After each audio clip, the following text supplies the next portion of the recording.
Why do you need to take time to self-reflect on things that you're doing in your business? I'm just talking about business-wise, not personal-wise, health-wise, so many things in our life, but business-wise. Why do you need to self-reflect? Over the years, I've taken so many different classes and programs and webinars and self-help and success. And over the years, I've taken down several notes to try to remind myself almost on a daily basis, should be on a daily basis, but to self-reflect on what I accomplished, what I did great, what I could do better, how I could be more efficient, and then in something that you can do at the end of the day, at the beginning of the day, and there's reasons why we do it, and there's reasons why we don't do it, and of course there's things that you could do to improve it. So I want to give you a couple things. I want to keep you along today, but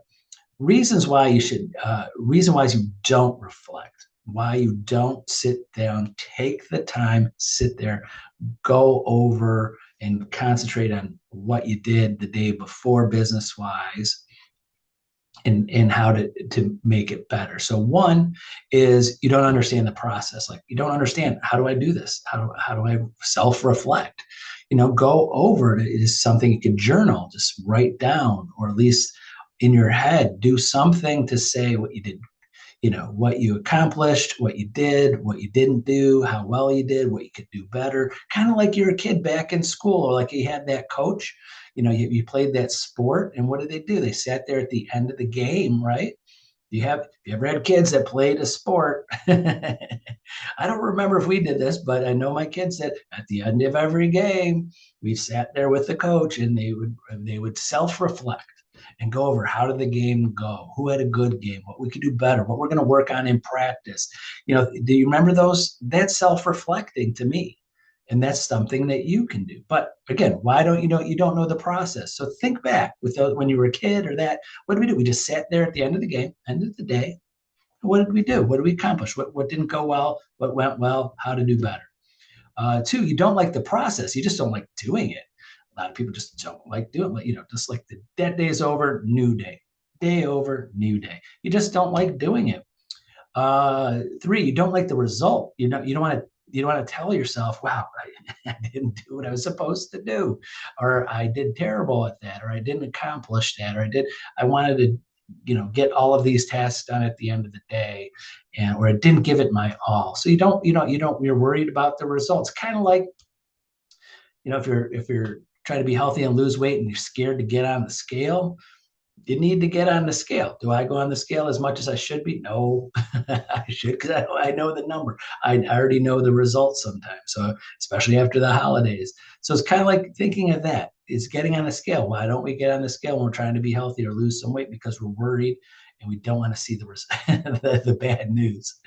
And last, you just don't see the rate of return. You're like, I don't really see my days getting better or being more effective or more efficient when I'm self-reflecting, and I just don't see the rate of return. So those are some of the reasons why we don't do it. But here's some of the things that you can do to get better at it.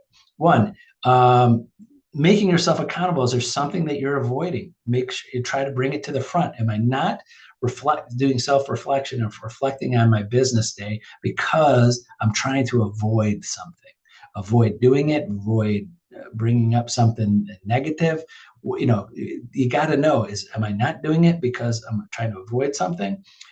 Two, you don't realize that you're there to help yourself succeed. So you have to understand that this is going to help you succeed, is helping you get better. And knowing that, when you know it and you believe it, you'll do it. You're like, this is going to help me, and know that it will help you succeed. Also, realizing, is there something that you're not reflecting on because it's going to hurt you? Kind of like you're avoiding it, but it's going to hurt me because if I keep on saying I'm not doing it, I'm not doing it, I'm not doing it, sometimes it brings you down. Like, I'm just not going to get it done. Sorry, I'm going back to comparing it to something, but a lot of us know this, especially this time of year. Sometimes, the beginning of the year, that's when everybody, or a lot of people, are like, okay, time to get healthy, and I have those New Year's resolutions. And what happens? to a lot of people's New Year's resolutions, they die. Why do they die? Because they just get down on themselves. I'm not doing a good job. I'm just not getting there. I'm not going to succeed at this. They reflecting and they see the results and then they just stop. So number 4 is analyzing what you hate to do. So find or at least make it, it's right on top of mind that these are the things that you hate to do or this I hate to do, and if you're avoiding them.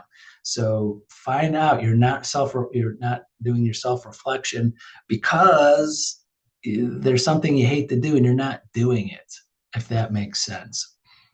And last is really understanding how you can be more effective by going over everything that you accomplished for the day or didn't accomplish. So getting those things on top of mind can help you want to do these. You want to do the reflection and make a cognitive effort to do it. And last, I will say that makes it a little bit easy is 3 things. 1, picking a time of the day to do it, at night, in the morning time, a place to do it. Where are you going to do it? In an office, at your home, and wherever, a quiet space, somewhere. Where are you going to be doing this? How are you going to do this? Are you going to do it all in your head? Are you going to write notes? You're going to take journal so you could go back. Journaling is great. And last is most important. Start small. It doesn't have to be your whole day. Go, listen, the number one thing for successful real estate agents to do on a consistent basis is prospect daily. What are you doing to connect with your database, increase the number of people in your database, following up with them, reminding them you're in real estate for future reference? So starting with that, small. What are you doing every day? Self-reflect on what did you do today to prospect?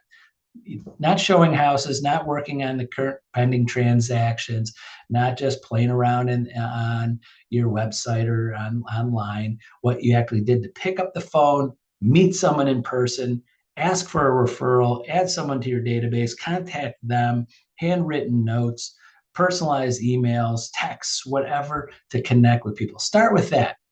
That's really the main thing to be successful in real estate. So reflect every day. At the end of the day, kind of like your game is prospecting. Like if you're on a basketball team, like your kid's on a basketball team, your game is to prospect and get as many points or contacts as possible. And at the end of the day, if you didn't have as many points as you wanted and many contacts with prospects and adding to your database, points on the board, and you reflect on that, what happened, why that didn't happen that day. So that's specific. I'm giving you actually specific things to think about, not just in general. I'm giving you specific coaching, prospecting, points on the board, calls you made, text messages, people adding to your database of people that you're going to follow up with, referrals. Referrals are not, just want to be specific to me, what I mean. Referral to me is not someone looking to buy or sell now. That's great. That's luck. But you talk to somebody in your database and say, please, do you have anybody that I could contact? Give me 2 or 3 names of friends, family that you trust me that I could contact to say, hey, when you're ready someday, I want to be your trusted real estate advisor. That is a referral. A person that's connected with your person in their database that they could connect with you. That's a referral, not just someone. Some people are like, I didn't get any referrals. Say, you didn't add anybody to your database that might buy years from now. That's a referral. So that's it. Hopefully this was helpful in some way. And remember, please feel free to call, text me anytime, get on my calendar, talk to Tony, Tony.net. I'm happy to help you out with everything you need. And again, thank you very much for watching and have a great day.